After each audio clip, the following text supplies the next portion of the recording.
நிஃப்டியோட technical view பொறுத்த வரைக்கும் நம்ம ட்ரேட் எம்பையர் மெத்தட்ல 4 சப்போர்ட்டையும் 3 ரெசிஸ்டன்ஸையும் ஐடென்டிஃபை பண்றோம். இதோட பிரைஸ் இதுல தான் டிராவல் ஆக போகுது. பட் எப்படி டிராவல் ஆக போகுது அப்படிங்கறத புரிஞ்சுக்கலாம்.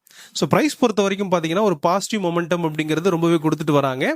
லாஸ்ட் ஒரு 3 டேஸா, அதாவது டியூஸ்டே, வெனஸ்டே, தேர்ஸ்டே 3 நாள் வந்து பார்த்தீங்கன்னா ஒரு எக்ஸ்ட்ராடினரி மூவ் கொடுத்துருக்காங்க. கண்டினியூஸ் கேப் அப் அப்படியே கொடுத்துட்டு வந்திருக்காங்க. பட் ட்ரேடருக்கு ஒரு ஆப்பர்ச்சுனிட்டி கொடுத்ததா அப்படின்னு பார்த்தீங்கன்னா உங்களுக்கு கம்மியாக தான் இருந்தது. பட் இன்னைய பொறுத்த வரைக்கும் ஒரு நல்ல ஆப்பர்ச்சுனிட்டி கொடுத்துச்சு அப்படின்னு சொல்லலாம். பிரைஸ் மேலே போய் முடிச்சிருக்காங்க. இந்த இடத்துல இருந்தும் ஸ்டில் வந்து பார்த்தீங்கன்னா மேலே போகிறதுக்கான வியூ தான் இருக்கு.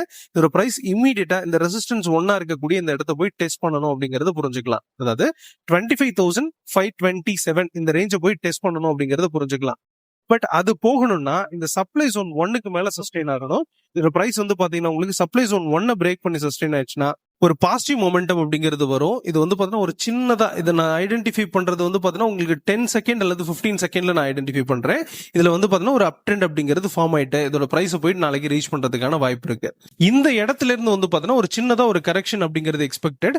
ஒரு சின்னதா வந்து பாத்தீங்கன்னா ஒரு ஹையர் லோவை கொடுத்துட்டு திரும்ப வந்து பாத்தீங்கன்னா உங்களுக்கு ரெசிஸ்டன்ஸ் 1 அண்ட் அதையும் பிரேக் பண்ணி ரெசிஸ்டன்ஸ் 2 வரைக்கும் போகும் அப்படிங்கிறது எக்ஸ்பெக்டேஷனா இருக்கு.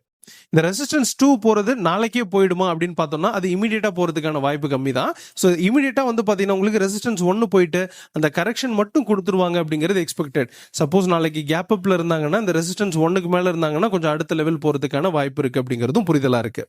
சப்போஸ் இது டிமாண்ட் ஜோன் 1 பிரேக் பண்ணுச்சுன்னா, அதாவது 24,420 418 இதை பிரேக் பண்ணி சஸ்டெயின் ஆயிடுச்சுன்னா பிரைஸ் வந்து பார்த்தீங்கன்னா ஃபர்தரா கீழே இறங்கிரும். இதோட டைம் ஃப்ரேம் அப்படிங்கிறது அகைன் நான் சொல்ற மாதிரி வந்து பார்த்தீங்கன்னா உங்களுக்கு 15 செகண்ட் அல்லது 10 செகண்ட் பார்த்துருக்கேன். அதுல வந்து பார்த்தீங்கன்னா சஸ்டெயின் ஆனாலே கீழே வந்துடும். நாளைக்கு மார்னிங்கே கன்ஃபார்ம் ஆயிடும்.